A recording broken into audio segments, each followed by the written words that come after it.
Greetings, YouTube. It is that time of the week, Monday afternoon, Central Standard Time at least, where we have new data for the new and improved Sunday arenas. You know, I try to be objective on my channel, give credit where credit is due, but also call shadiness out when I see it. So on the same day where I'm doing my best to not support the higher cost unit based incentive bundles, I can also say that as a reminder, the Sunday arenas have just gotten way better. I mean, it's not even in the same planet as the old ones, and Kabam deserves 100% credit for that because these are arenas, like any arena, that anybody can jump into. You don't have to be subscribed to the Black ISO store. You don't have to, obviously you have to have champions in your roster, and that takes time. But it's for everybody, and free-to-play players especially can benefit, and that is always something that I like to bring up.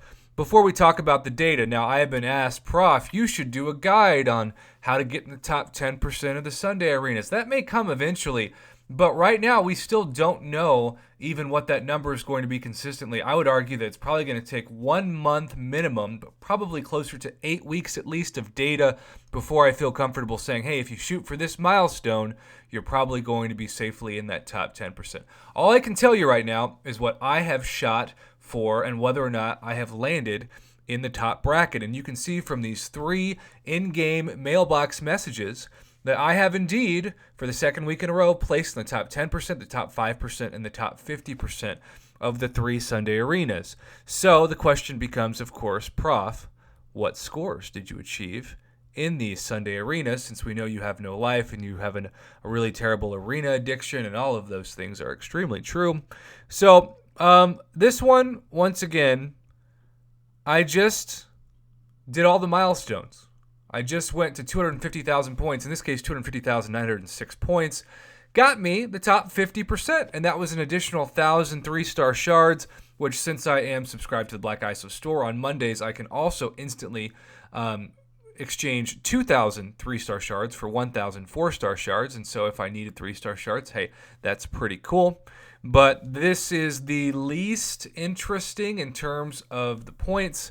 We need to then go to the next arena, which I was able to put up just over 3 million points for. I actually stopped. I could have kept grinding. I was, of course, doing a lot of this over a live stream, but I stopped at 3 million points, 3,067,062 points to be exact, and that was enough. Hey, speaking of that 1,000 4-star shard number, you get 1,000 4-star shards here, and then keep in mind that if you were to exchange the 1,000 or the 2,000 3-star shards, I should say, for the 1,000 4-star shards and add this into the other 1,000, you've suddenly got a 4-star crystal based solely off of the Sunday arena. That is pretty cool. But then, of course, speaking of cool, the final thing is this.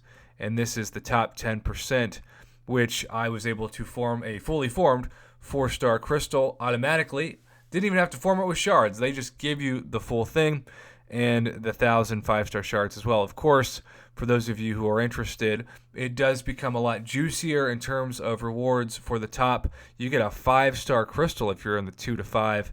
And then, there's really should be a bigger jump between rank 1 and rank 2 to 5. The entire jump is 150 6-star shards, which is almost nothing. Consider that's not even close to what you would get for just naturally duplicating a 5-star champion in terms of 6-star shards. But hey, the legendary crystal, I guess Kabam values that at 6,000, or should I say 5,000 4-star shards. Remember to keep in mind that in terms of the legendary crystal, it has reset. And so when you go to the store and you talk about the Black ISO market, for those of you who have subscribed to it, everything's reset. I've already cashed in my 5-star shards, my 4-star shards, but I have yet to cash in the 5,000 4-star shard price for Legendary Crystal. I still think this is at least 1,000 4-star shards too high, but I have been lucky when it comes to getting, I think, 2 5-stars with it so far, so it's hard to complain when the luck's been on my side, but I also know people who've said that they have yet to pull a 5-star out of that Legendary Crystal, so really you're just paying 3,000 4-star shards extra for a 4-star hero that, of course, you could have opened for 2,000 4-star shards. But the gamble is why you take that risk, and it is a huge risk at 3,000 4-star shards more than the usual retail purchase price of 2,000 4-star shards. There's a lot of data in this. There's a lot of language. This is the kind of thing that if I was to talk to a friend that doesn't play this game and they would watch this video, because of course I have friends that know I'm a quote unquote YouTuber and they go to my channel and I think they almost lose respect for me,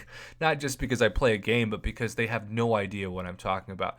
You go on a date and you tell somebody about Tier 2 Alpha Catalyst fragments and how excited you are to rank up a champion, and you wait how long it'll take before you get a glass of water thrown in your face. Is that a true story that's happened to me? You'll never know. But let's just say sometimes specific analogies have a factual basis in reality.